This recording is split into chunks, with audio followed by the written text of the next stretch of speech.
What's going on? It's Fight Season MMA, and today I want to do a list ranking my top 10 pound-for-pound hardest UFC hitters in the organization. These are the fighters that I think hit the absolute hardest in the organization, no matter of the division. Pound for pound just means that it translates across division, so if someone went up to the next division or the next division, they would still carry their same power or their same advantage from their power in this instant. If you guys enjoy the UFC content, please leave a like, comment, and subscribe. We're on the road to 1,000 subscribers, so please go down there and hit that subscribe button. And 97.2% of my viewers are not subscribed, so if you are part of that 97.2%, please go hit that subscribe button. It means so much of you guys supporting the channel and all the content that I produce. But let's jump right into the top 10 hardest UFC hitters pound for pound in the UFC organization. At number 10, I have Jean Silva. Jean Silva is an absolute monster inside the UFC organization. The way that he throws his elbows and the way he throws his hands, he is an absolute savage in there. He just fought Drew Dober at UFC Denver as the featured bout in that card, and he broke both of his hands in that fight and still came out on top handily over Drew Dober because of that doctor stoppage cut. Jean Silva is an absolute monster. You know when the last time he fought prior to UFC Denver? 2 weeks prior, when he fought at UFC 303 on versus Charles Jourdain and absolutely slept Charles Jourdain. So Jean Silva's power is 100% able to translate through the rankings. As you saw, he is normally a featherweight, which he fought at UFC 303. 2 weeks later, he fights at flyweight and gets a doctor stoppage decision because of how badly he was hitting Drew Dober in the face. All those power shots that were landing, those elbows, those different hooks, those jabs were busting up Dober so much that truly the ref had to stop the fight. Jean Silva is easily number 10 and had to be on my top 10 hardest hitters in the UFC pound for pound. At number 9 on my top 10 hardest pound-for-pound hitters in the UFC organization, I have Chito Vera. And Chito Vera is the best representation inside the UFC. That quality beats quantity. Even if you look at that Sean O'Malley fight, the couple shots that he did hit Sean O'Malley with were some great shots. That last body hook in that final round sent Sean O'Malley right to the ground immediately because he hit that liver super, super, super hard. Chito Vera's knockout over Dominic Cruz was an absolute masterclass in that standpoint. I know he hit Pedro Munoz with some really hard shots. He also, look at that Rob Font fight where Rob Font's entire face was completely battered. He beat Frankie Edgar by head kick.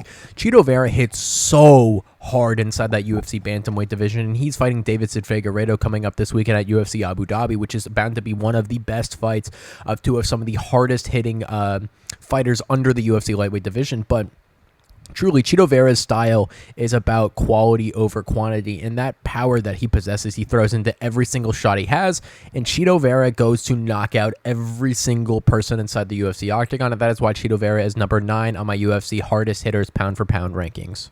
The number 8 fighter on my UFC hardest hitters pound-for-pound rankings is Jared Cannonier, and Jared Cannonier hits like an absolute truck. If you've seen how this man is built, he is built like an absolute tank. He just lost his last fight, though, versus Nasruddin Imavov at UFC Louisville this year, which was a very controversial stoppage, which I did have Jared Cannonier. I think I had to fight either 2-1 Imavov or 2-1 Cannonier. I don't remember exactly right off the top of my head, but Jared Cannonier has had some crazy knockouts in his career. He knocked out Derek Brunson with those crazy elbows. He sent Robert Whittaker a couple times, almost knocked Whittaker out. The Marvin Vettori fight, that Marvin Vettori has a chin of steel, and he almost got Marvin Vettori out there. And, you know, Jared Cannonier is one of those fighters who is going to have a lot of advantages over some other people, like the fight against Sean Strickland. Jared Cannonier's style is super good for Sean Strickland because of how hard he hits and of how he's able to get off the center line to fight some of these different fighters. But Jared Cannonier hits so hard, and that is his biggest attribute of how hard he is able to, how hard he can hit using those arms, and of how well he can be able to get off that center line to shoot on different angles to be able to use that power to the greatest ability. 100% Jared Cannonier is number 8 on my UFC hardest hitters inside the UFC pound for pound. At number 7 on my UFC pound-for-pound hardest hitters list in the UFC organization currently, I have Dustin Poirier. And Dustin Poirier hits like an absolute tank out there. You look at that Islam Makhachev fight, he had some really good shots there, but his fight against Benoit Saint-Denis and the second fight against Conor McGregor are some of the best fights to show in this standpoint, and even that fight against Michael Chandler in that first round. Dustin Poirier has some of the greatest pocket boxing in the organization right now, and he is able to go in there and swing for the fences, ultimately gaining him the best advantage going through these fights. Some of these fighters that he's fighting have power, but Dustin Poirier's power is just on another level. He hit so hard. The Benoit Saint-Denis fight, he knocked out Benoit super fast after hitting that check right hook he did coming off, and Benoit's body just kind of flailed. He hits like an absolute truck. He has so many amazing KOs inside the UFC organization.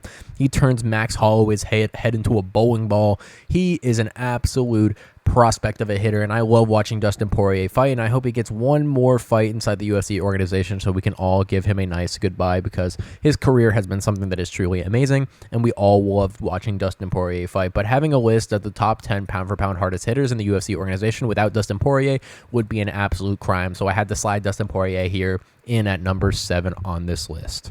Number 6 on my top 10 hardest hitters in the UFC pound-for-pound rankings, I have Justin Gaethje, and this is kind of a ranking that could be moved down to 7 and put Dustin Poirier above him. These two are like identical fighters in how they hit. They both hit so hard, and the wars between those two fighters have been amazing. But let's look at Justin Gaethje's knockouts, the knockout head kick over Dustin Poirier. Some of these Charles Oliveira fights, when he was sending Charles Oliveira right to the ground, he hits like an absolute tank. The Michael Chandler fight, he was hitting Chandler with some bombs. The Tony Ferguson fight, the way he was doing Tony Ferguson, he ruined Tony Ferguson's career when he fought Michael Johnson. He swept Michael Johnson. Cowboy Cerrone he put down to the ground. Justin Gaethje is an absolute monster, and that's just it at that point. He's one of the hardest hitters inside the UFC organization that we've ever seen.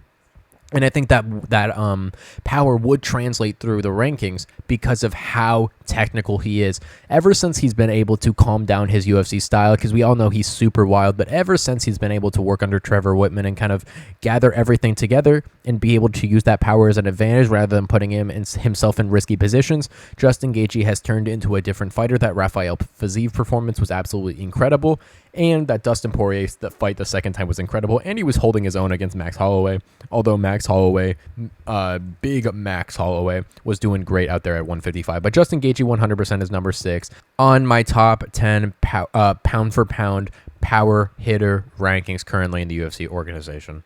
At number 5 on my hardest hitting pound-for-pound rankings currently in the UFC, I have Ilia Topuria, the current featherweight champion. Ilia Topuria possesses so much power in his hands. You look at that fight against Alexander Volkanovski, the Jai Herbert knockout, and a lot of these other fights, Ilia Topuria only needs one punch to go in there and absolutely sleep his opponents. Alexander Volkanovski looked like he was in the middle of a nap time after fighting Ilia Topuria. He looked so peaceful on the ground over there, but Ilia Topuria took his hand right through Alexander Volkanovski's jaw. But that was an absolutely incredible performance, and truly Ilia Topuria hit so hard. One mistake against Ilia Topuria, that perfect technique, that perfect boxing goes in there to truly, really help him in that category. Now, what makes his strikes even a little bit better is that wrestling threat that Ilia Topuria possesses. His jiu-jitsu is amazing. It's world-class. His wrestling is amazing, too. So people have to respect that wrestling game so they can be a little bit off-put or off-guard when Ilia Topuria goes in there and hits you with an absolute bomb up top to send them absolutely into outer space. The last fight I want to talk about for Ilia Topuria is that Josh Emmett fight. Josh Emmett, as we know, is also one of the hardest hitters in the UFC organization, but he got absolutely outclassed by Ilia Topuria. But Ilia Topuria 100% is number 5 on my UFC hardest hitters list currently. At number 4 currently in the hardest hitting UFC fighters in the organization, I have Khalil Roundtree Jr. If you've ever seen Khalil Roundtree Jr., this man is built out of stone, and he swings his arms like he doesn't know how to fight, but that technique is perfect. The way he almost killed Anthony Smith was something that I just was not expecting at all. When Khalil Roundtree Jr. hits you, it looks like you died. Plain and simple. He kills you, just walks away, does his little thing, but Khalil Roundtree Jr. hits like a bus came over and just absolutely slapped you. Khalil Roundtree Jr. has some of the best technique in the UFC after he went to Thailand to train that Muay Thai, and ultimately Khalil Roundtree Jr. has able to implement that power into good technique. ultimately multiplying the effect on his opponents, really making them be sent to outer space when they get hit by Khalil Roundtree Jr. But when you have someone who's that strong, adding technique, these fights like his fight between Anthony Smith, the Dawkins fight that he had, absolutely murking him, Khalil Roundtree Jr. is an absolute menace in the light heavyweight division, and truly, no matter, even though he's in the light heavyweight division, he is one of the hardest hitters currently in the UFC organization. At number 3, I have Tom Aspinall, and Tom Aspinall, his power is unmatched, and that was proven to me last night against Curtis Blades. The way he just sat Curtis Blades down with a jab. Now, yes, it could have been because Curtis was off balance, but I just genuinely think that was from Tom Aspinall's power. The stats have come out saying that Tom Aspinall has like an average fight time of 2 minutes inside the octagon, which is absolutely insane to me, seeing that Tom Aspinall is one of the fastest UFC heavyweights of all time, and to match that with such amazing power can only mean that he can go up from here currently in the UFC organization. His power from the fights between Sergey Pavlovich, Marcin Tybura, Curtis Blades, a lot of these guys are getting absolutely flatlined by Tom Aspinall, which is an absolute it's so scary to see in the UFC heavyweight division, because you got someone that fast, that big, with that much power, that much jiu-jitsu skill. No one's going to be able to beat Tom Aspinall in that UFC heavyweight division anytime soon, unless John Jones sets back the clock a little bit and is able to go in there after he beats Stipe Miocic, or he does it sooner rather than later, because I truly don't think he's going to be able to beat John Jones or Tom Aspinall if he waits that much longer. But right now, Tom Aspinall is number 3 on my hardest hitting fighters pound for pound rankings. At number 2, hardest hitting fighters pound for pound rankings, I got Josh Emmett. Josh Emmett is the hardest hitting fighter under the welterweight division, easily inside the UFC. You look at that shot that he absolutely delivered upon Bryce Mitchell. Bryce Mitchell had a seizure in the octagon. That was absolutely insane. Bryce Mitchell has a pretty good chin, and he got flatlined by Josh Emmett, and we haven't seen Bryce Mitchell back since. Josh Emmett possesses so much power to where his technique and skill doesn't need to be that good. If you get touched by him, grazed by him, you are going out cold. Josh Emmett has so much power. It is not even funny for someone that low in the rankings or that low in divisions, pardon me, because he is only a featherweight compared to a lot of these other fighters that are middleweights and heavyweights and light heavyweights. But Josh Emmett, if you get touched once by him, that is absolutely game over. Now, the only gripe I have against Josh Emmett is his speed isn't there, but if his speed was a little bit faster, he would be able to send these guys to the moon. But Josh Emmett 100% is the number 2 pound for pound hardest hitting fighter in the UFC organization. If you have not seen his knockout over Bryce Mitchell, I would highly go watch it, because it is one of the nastiest, most disgusting knockouts that you could ever see inside the UFC organization. And truly, I felt bad for Bryce Mitchell after watching UFC 296. At number 1, we have the man who is running through the light heavyweight division, knocking every single person out that he touches, and that is Alex Pereira. It is really hard to get submissions and knockouts out of these fighters in the top 5 or top 10 in any division, and Alex Pereira is running through the light heavyweight division with his eyes closed. Yuri Prochazka, he just absolutely flatlined Kato at UFC 303. Jamal Hill, he said, hold my beer, I'm going to go knock you out here at UFC 300. He knocked Yuri out at UFC 295. Even if Yuri said he didn't get knocked out, those elbows were knocking him out. Jan Blachowicz is an exception because Jan was grappling the entire fight. He got knocked out by Israel Adesanya, but that was just a lucky shot in my opinion, because Alex Pereira had to cut so much weight. He knocked out Israel Adesanya at middleweight. He knocked out Sean Strickland at middleweight. Alex Pereira is doing this to some of the best UFC fighters in the organization, and he has so many iconic knockouts that everyone can point to. Headlining the biggest pay-per-view of the year, headlining International Fight Week this year, and truly, Alex Pereira's superstardom is coming into full effect. We look at how good he is in the kickboxing realm, how good he is in that department, and some of these knockouts to go with that are only boosting up his hype inside the UFC organization. 100%, no doubt, Alex Pereira is the hardest hitter in the UFC organization, and that will transfer pound for pound inside the UFC. I think that Alex Pereira is the hardest hitting UFC fighter of all time, and that is just my opinion, but I do think that Alex Pereira is up there if he's not number 1.